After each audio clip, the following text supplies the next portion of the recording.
boleh dibiarkan lagi, saudara. Ini sudah kelewat batas. Ulama-ulama besar Islam seenaknya mereka hina. Dan ini bukan baru pertama kali. Begitu saya lihat, ini nggak boleh dibiarkan. Begitu berdasarkan pertemuan ini, saudara, saya mau sampaikan nih kepada monyet yang didukung oleh sejumlah jenderal-jenderal monyet, saudara. Ada oknum-oknum jenderal-jenderal monyet yang mendukung ormas monyet ini, saudara. Sampaikan kepada mereka, saudara. Capek kita. Kalian setiap hari menghina, memfitnah. Capek. Kita perang aja deh. Kita perang aja. Saya siap untuk kobarkan perang melawan mereka dengan backingnya, saudara. Takbir. Umat Islam semua saya tanya, siap perang lawan gerombolan monyet? Takbir. Takbir. Takbir. Ini bulan Ramadan. Habaib-habaib di mana lagi mimpin umat, tarawih, khataman, baca Quran. Kiai-kiai ulama-ulama di mana lagi bikin buka bersama, it'amul masakin, lagi kasih nasihat, suasana sejuk, enak, saudara. Bahkan umat Islam di mana-mana menahan diri, enggak ikut-ikutan dengan demonstrasinya mahasiswa. Untuk apa? Menjaga kehusuan daripada bulan Ramadan. Begitu masuk akhir Ramadan mereka kotori. Kurang ajar. Selama ini mereka caci maki habaib. Mereka fitnah Habib Utsman bin Yahya Mufti Betawi. Mereka hina Habib Ali bin Abdurrahman Habsyi, pendiri Islamic Center Indonesia Kuitang, saudara.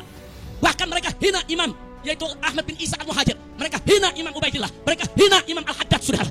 Sampai kapan akan kita biarkan? Dan ini sudah dilaporkan ke Mabes Polri, tapi Kapolri tidak memproses. Begitu saya sampaikan, ini tidak boleh dibiarkan. Selesai Ramadan ini, kita akan konsolidasi, saudara. Kalau negara tidak bisa menyelesaikan urusan ini, saya akan beri komando kepada umat Islam. Ayo kita selesaikan dengan cara kita. Takbir. Siap berjihad.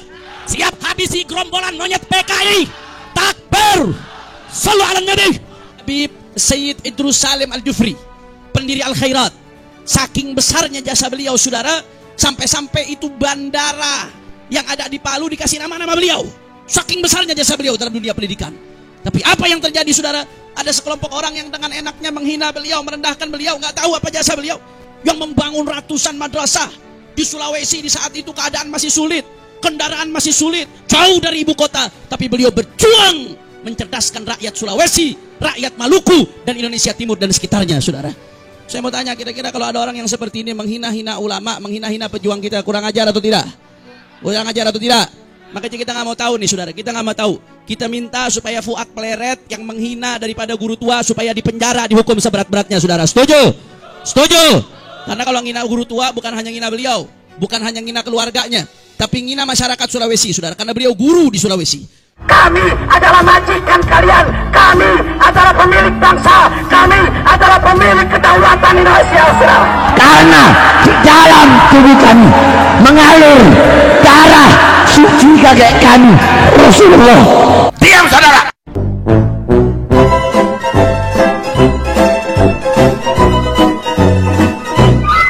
Saudara-saudariku sebangsa dan setanah air yang saya hormati dan saya cintai, menarik untuk saya komentari informasi yang paling menjijikkan adalah Idrus bin Salim Al-Jufri dari Sulawesi.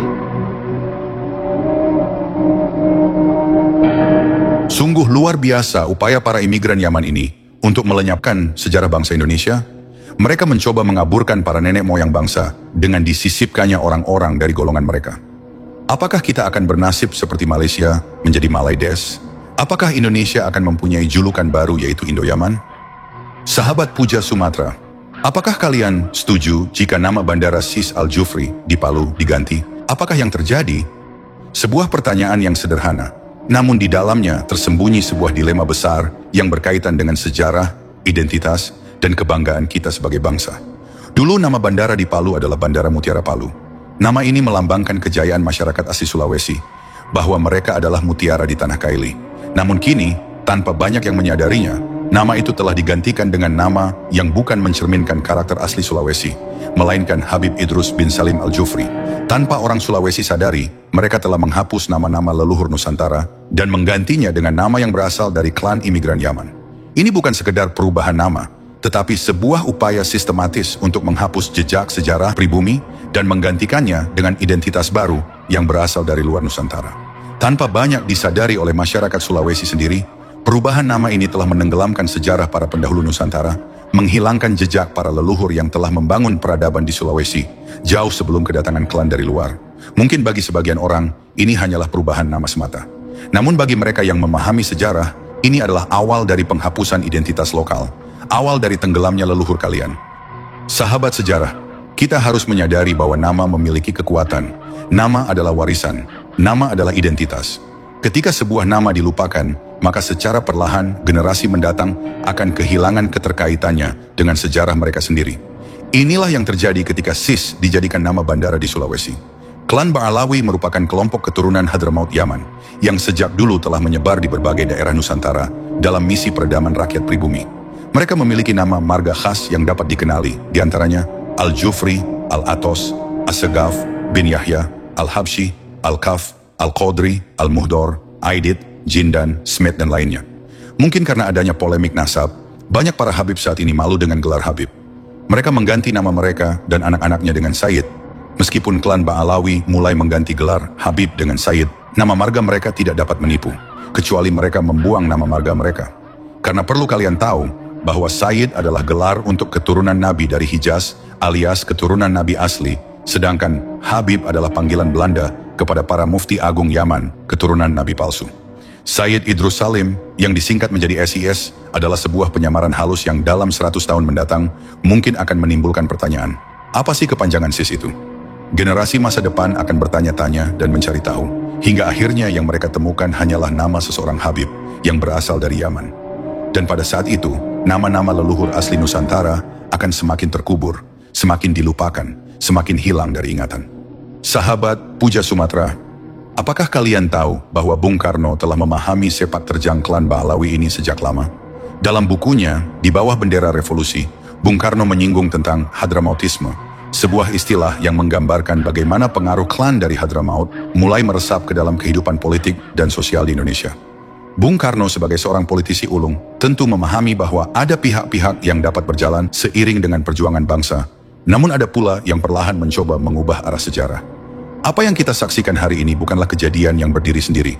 Memalsukan makam, merubah cerita asli sejarah adalah bagian dari rencana panjang. Upaya menghapus nama-nama asli Nusantara dari tempat-tempat strategis dan menggantinya dengan nama yang asing adalah bagian dari sebuah proyek besar. Ini bukan sekadar perubahan nama bandara, tetapi sebuah strategi untuk menggantikan identitas Nusantara dengan identitas yang lain. Mari kita lihat kembali sejarah perubahan nama bandara ini.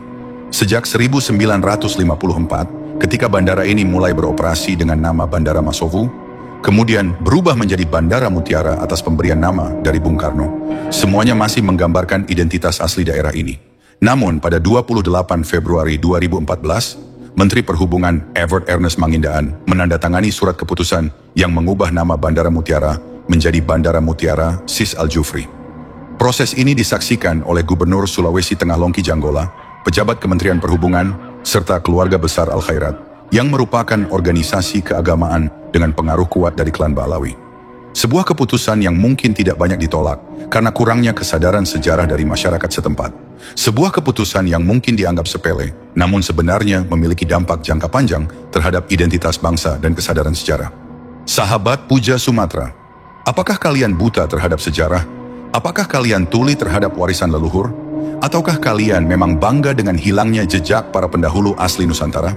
Lupakah kalian bahwa Sulawesi memiliki tokoh-tokoh besar yang lebih layak diabadikan namanya? Siapa yang masih ingat dengan Syekh Abdullah Raqi yang lebih dikenal sebagai Dato Karama? Beliau adalah putra asli Nusantara. Beliau datang ke Palu pada 1606 Masehi, menyebarkan Islam di Tanah Kaili, membangun peradaban dan mengukir sejarah di Tanah Sulawesi. Bukan hanya berdakwah, tetapi juga membawa nilai-nilai luhur yang diterima dengan tangan terbuka oleh penduduk setempat. Dato Karama tidak sendiri. Ada banyak nama besar lain yang lebih pantas diabadikan sebagai nama bandara ini. Di antaranya, Imam Sya'ban, Mumbudoy, Adisaka, Sultan Khairun, Dato Mangaji, Dato Ribandang, Dato Ritiro, atau Dato Patimang, Syekh Muhammad As'ad, Abdurrahman Ambodale, dan Abdul Jabbar Ashiri Thalib. Mereka semua adalah pejuang asli Nusantara. Mereka adalah orang-orang yang telah membangun Sulawesi sejak ratusan tahun lalu, jauh sebelum misionaris imigran dari Hadramaut datang ke Nusantara. Lalu mengapa kita melupakan mereka?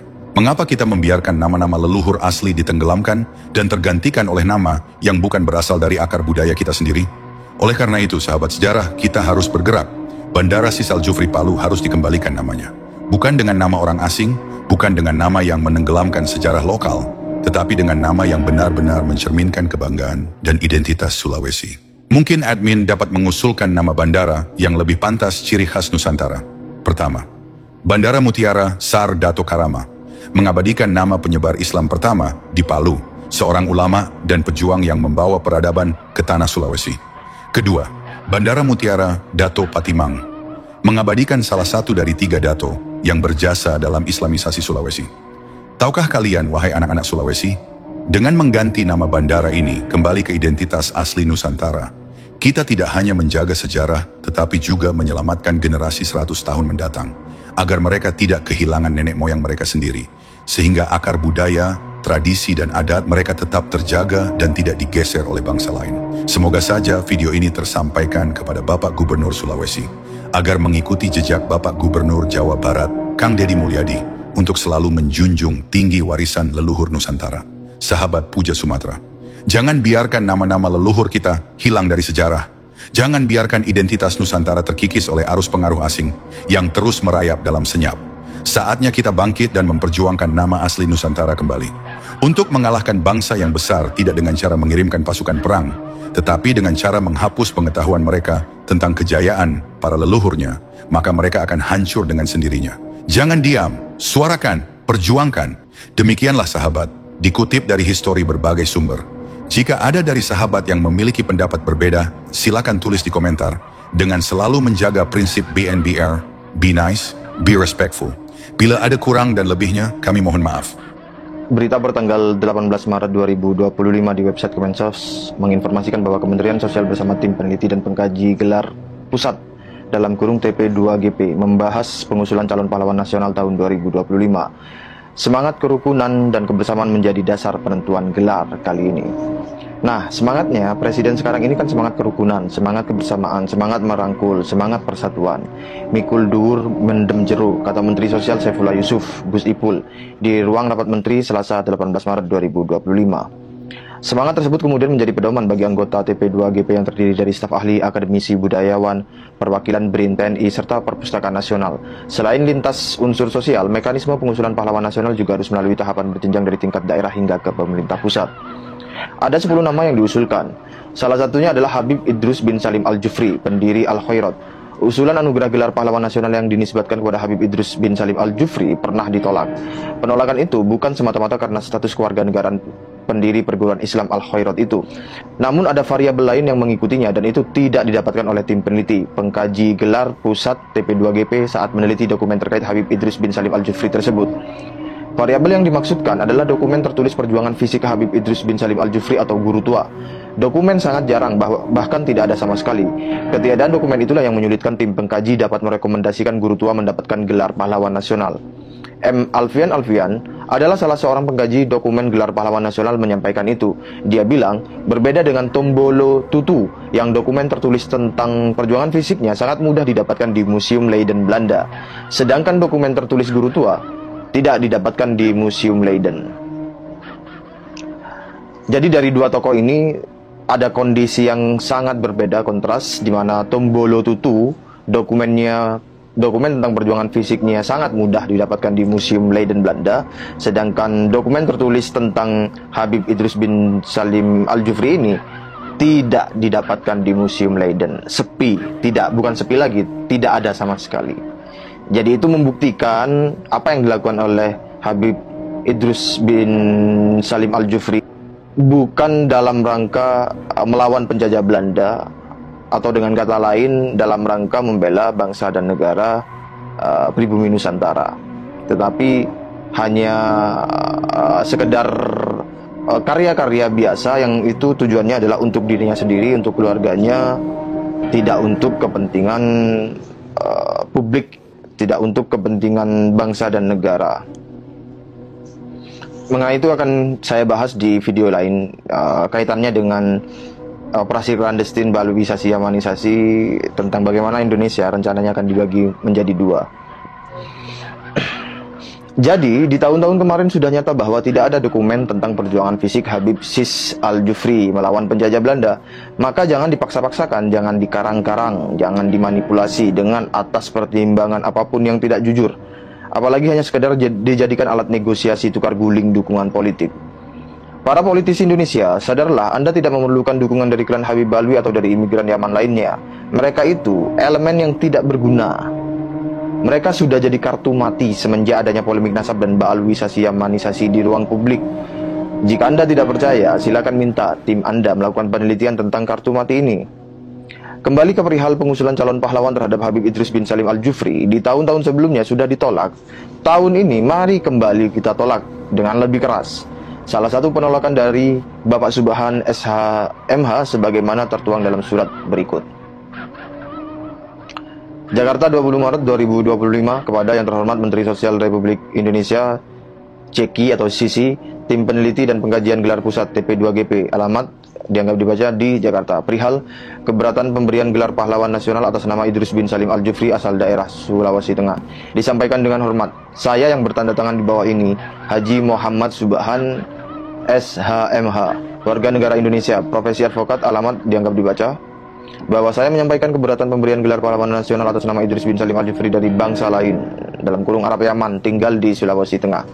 Alasan keberatan, 1.